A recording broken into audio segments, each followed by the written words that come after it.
Imagine you're a nurse. You've just finished a 14-hour shift. No proper break. You've helped patients in pain, reassured worried families, and stayed late to cover for someone who's fallen ill. Now, as you finally head home, you check your bank account. Just £37 left until payday. You're tired, stressed, and wondering how long you can keep doing this. This isn't an isolated story. Across the UK, the National Health Service, the institution built to care for everyone, is facing a crisis. And not because people stop believing in it, but because it's been left without the support it desperately needs. The NHS isn't collapsing overnight. It's under constant pressure, from rising demand, staffing shortages, and years of underinvestment. In April 2025 alone, nearly 45,000 patients waited more than 12 hours to be admitted to a hospital bed after arriving in A&E. The median wait time was over 4 hours and 46 minutes. Only around 61% of patients were seen, treated, or discharged within the target 4-hour window. Meanwhile, the elective treatment backlog continues to grow. As of April 2025, 7.39 million cases were on the waiting list, representing over 6.23 million individual patients. Around 193,000 people have been waiting over a year. This isn't just a rough patch, it's a warning light that's been flashing for years. Here's what most people never see.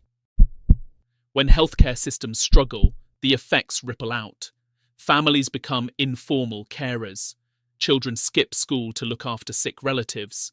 People delay dreams, careers, and plans because they're caught in a loop of waiting and worrying. It turns citizens into part-time administrators, researchers, and advocates because the support they need isn't always there.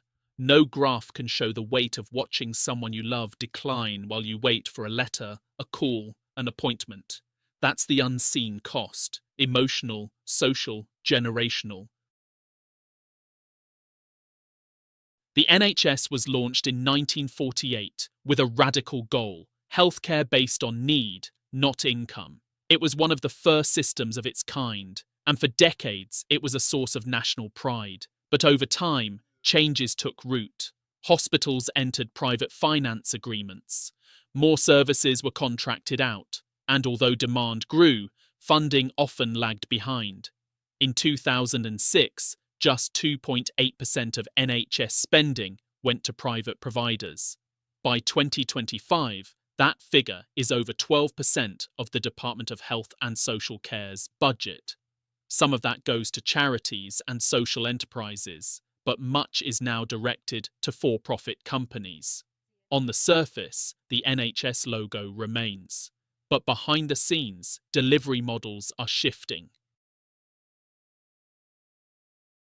Let's bring this closer to home. Ethan, a 7-year-old boy, broke his arm. His parents waited nearly 9 hours in A&E. When he was finally seen, the bone had begun healing improperly. Sarah was diagnosed with breast cancer. Her operation was delayed for 18 weeks. By the time she had surgery, her condition had worsened.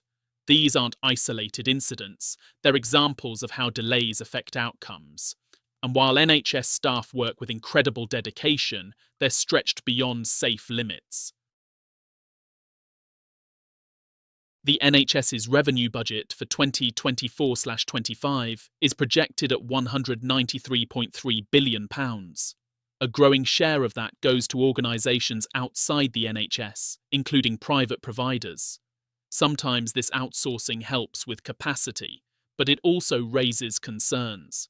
During the COVID-19 pandemic, billions were spent on emergency PPE contracts. In June 2025, a government report revealed that over £1.4 billion was wasted on failed deals. More than £760 million is likely unrecoverable due to expired warranties and substandard equipment. It raises a difficult question. Where could that money have gone instead? The NHS depends on people, and right now, too many roles are unfilled. As of early 2024, over 120,000 NHS jobs are vacant. That's 1 in 10 positions. Nurses, doctors, paramedics, the very people the system relies on, are burning out. The government has pledged to cut agency staff costs by £1 billion this year. But that also shows how reliant the NHS has become on temporary solutions.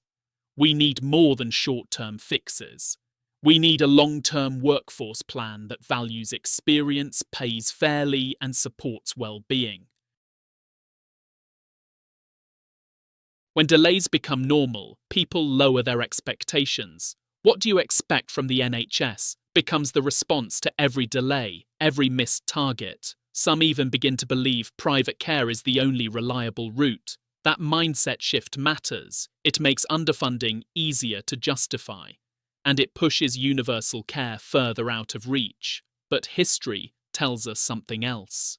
The NHS has risen to the challenge again and again, in war, in crisis, and during a pandemic. It doesn't need to be replaced, it needs to be respected. The NHS isn't struggling because it's public. It's struggling because it hasn't been prioritised. Countries like France, Norway, and Germany have public healthcare systems that are robust and effective. Why? Because they're treated as investments in national well-being. Britain can do the same, but that means moving beyond slogans and speeches. It means real commitment to funding, staffing, and protecting what we've built. If this message resonated with you, share this video with someone who cares about our NHS. Like, comment, and subscribe for more stories that matter, because staying informed is the first step to making a difference. Next time you hear someone say the NHS isn't working, ask why, and then ask, what would it take to make it work? The NHS was built on the idea that care should be there for everyone, no matter their income.